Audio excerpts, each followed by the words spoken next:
As the EU attempts to unpick its reliance on Russian gas, it could become more dependent on Chinese supplies, some of which come from Russia. This might undermine the aim of reducing purchases of its fossil fuels. As China and Russia meet to consider wider issues, reports indicate that exports of Russian gas are finding their way into Europe via China. The global liquefied natural gas market is increasingly well integrated, and regional demand shifts can help balance otherwise tight markets. This redirection of flows serves the interests of all parties involved. Nicholas Kumleben, director of energy research at macroeconomic advisory firm Greenmantle, told DW. Ahead of the winter, Europe's gas storage is now almost 80% full, partly thanks to LNG exports from China, the Nikkei reports. Russia has drastically reduced gas supplies to Europe since its invasion of Ukraine. Chinese LNG companies have increased supplies for overseas markets in response to rising demand. So far this year, Chinese companies have sold 4 million tons of LNG on international markets. That represents about 7% of Europe's gas consumption for the first half of the year. Evidence of this came from China's Chowk Group, an LNG broker, which said it had sold an LNG cargo worth as much as $100 million to a European buyer. China's biggest oil refiner, Sinopec Group, also said it had been channeling excess LNG into the international market. Local media said Sinopec had sold 45 cargoes of LNG, or about 3.15 million tons. If Europe is buying LNG from China, then yes, potentially some of it may be Russian, if it's mixed in particular. Anna Mikulska from the Center for Energy Studies at Rice University's Baker Institute for Public Policy told DW. I do not believe there are any rules of content origin. In the end, it is still an issue of displacement of volumes, really. This seems like getting around sanctions on Russia, although the EU has not sanctioned Russian gas. Russia has systematically cut the supply and LNG markets are interconnected.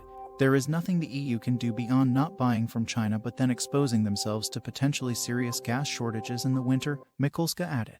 This way it's China and not Russia that captures the potential additional profits from reselling this gas. Russia's sales of pipeline gas to China grew by almost 65% in the first 6 months of the year compared with 2021.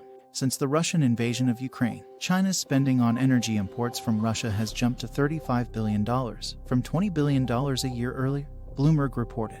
Russia's Gazprom and the China National Petroleum Corporation signed a $400 billion 30-year agreement in 2014 to build the Power of Siberia, a pipeline with a 3,000-kilometer section in Russia and 5,000 kilometers in China.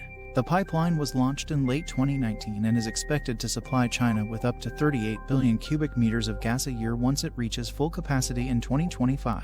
Moscow's energy plans call for an increase in exports to China. Russia knows that it needs to diversify into new markets as the EU lowers dependence on its supplies. What Russia sells to China is also on a contracted price basis.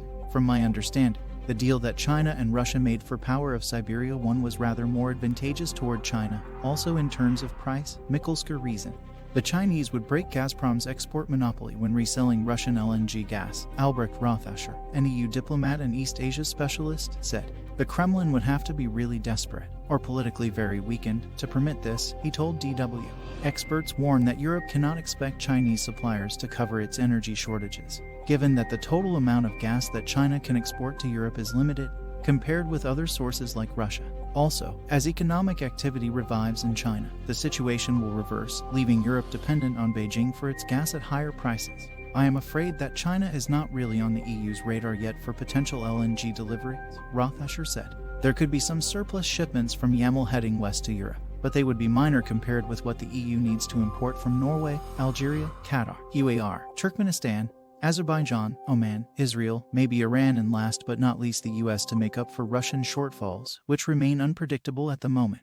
Mikulska, for her part, believes the situation exposes the issue the EU as well as the US and NATO will need to really be thinking about, namely, that as they gravitate towards cooperation, Russia and China can work together to manipulate, influence global energy markets to a level that's much greater than if they acted independently of each other, Mikulska warned. This won't be resolved until Europe figures out the issues of alternative supply.